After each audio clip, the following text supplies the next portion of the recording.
All right, this is going to be page 1 of notes 1 of Calc D. Calc D is really multivariable calculus.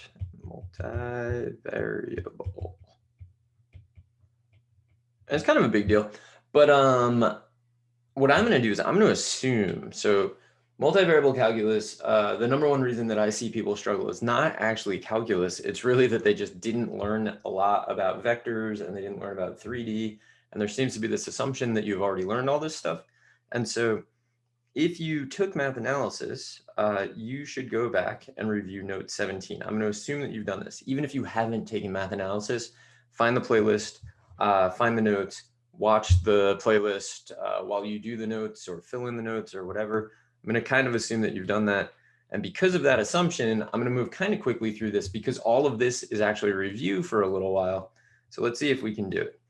So the first thing that we run into, which again is kind of a review, is that everything we do is based on a right-hand coordinate system. So a right-hand coordinate system, kind of a weird concept, very hard to convey for me electronically or digitally or whatever.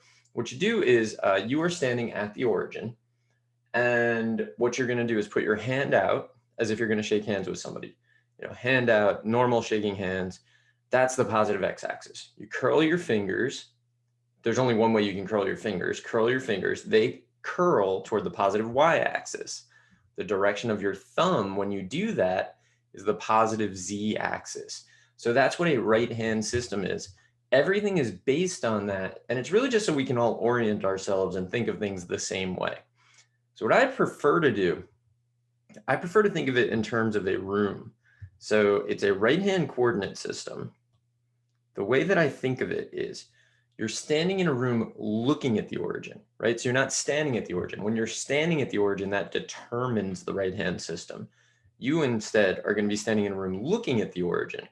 When you look at the origin, there's a floor, there's a wall on your left and a wall on your right, right? So think about that. Put yourself in that position maybe, right? So the floor is going to be the XY plane. The wall on your left is going to be the XZ plane. And the wall on your right is going to be the YZ plane. So what I'm going to do is I'm going to switch over to GeoGebra right now. We're going to use GeoGebra a ton for this. So I'm going to switch over to it. I already kind of like set something up so that we can look at this. So here we go.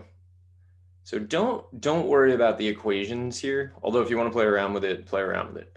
I'll try to remember to put the link in the description, but I probably won't remember that. But who knows? Maybe I will. All right, so this right here, this kind of like pinkish, purple-ish wall, I guess, is going to be the XZ plane, right? So this is the XZ plane. The YZ plane is going to be the green and the blue. That's the YZ, so that's kind of like this bluish plane. And then the XY plane is the green one. So if I want to plot a point in the XY plane, what I do is kind of rotate and rotate. And now I'm going to plot a point in the XY plane. So I'm going to put the point 330. And now let's rotate it again. So that's clearly in the first quadrant of the XY plane. Well, look at that. It's on the floor, right? So that's on the floor.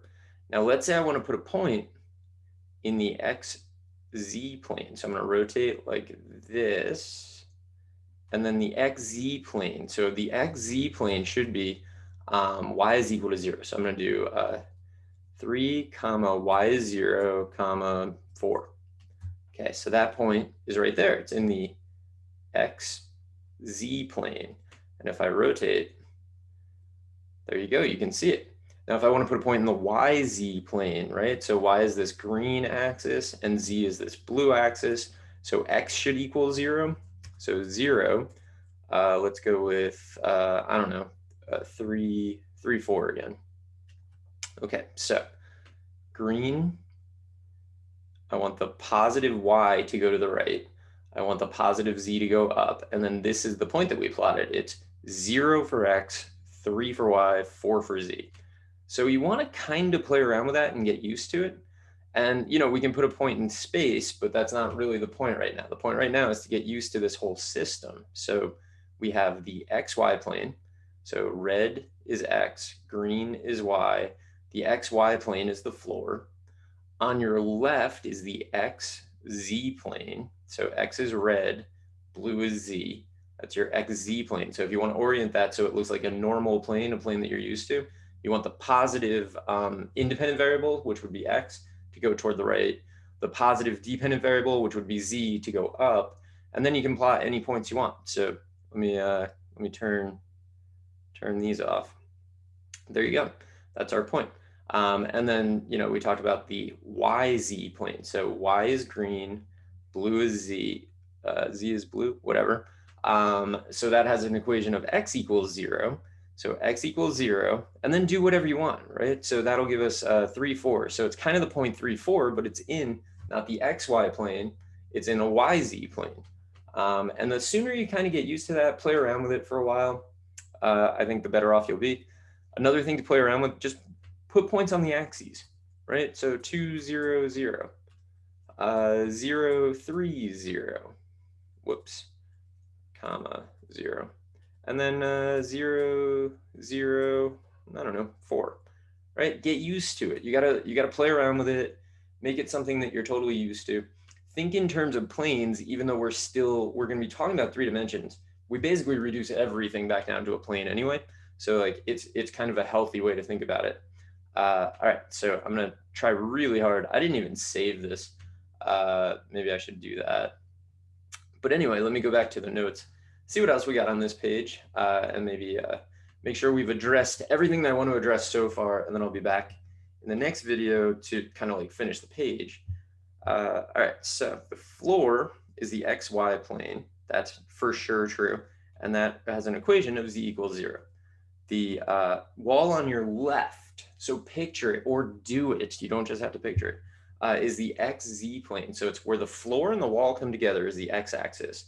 And then where the two walls come together is the Z-axis, right? So you're in a room, you're looking at a corner, the wall on your left. So floor and wall come together, that's the X-axis. Two walls come together, that's the Z-axis. So that's your XZ plane. It has the equation Y equals 0.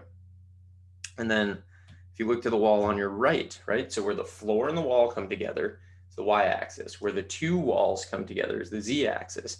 That's your YZ plane. It has equation X equals 0. So they all have the equation, whichever one is left out, right? So when we talk about the XY plane, that's Z equals 0. I use that to like anchor the whole concept for me because I'm very used to the idea of XY plane. And I think everyone kind of intuitively is like, well, Z would be 0, right? Because you're not out of the plane. So that one makes sense. So then when it comes to the XZ plane, I think, well, there's no Y, so Y must be 0. And then the YZ plane, well, there's no X, so X must be 0. So that's how I think about everything for that. Right-hand coordinate system, play around with GeoGebra. I will be back in the next video and we will do the problems on the bottom of the page. So I will see you there.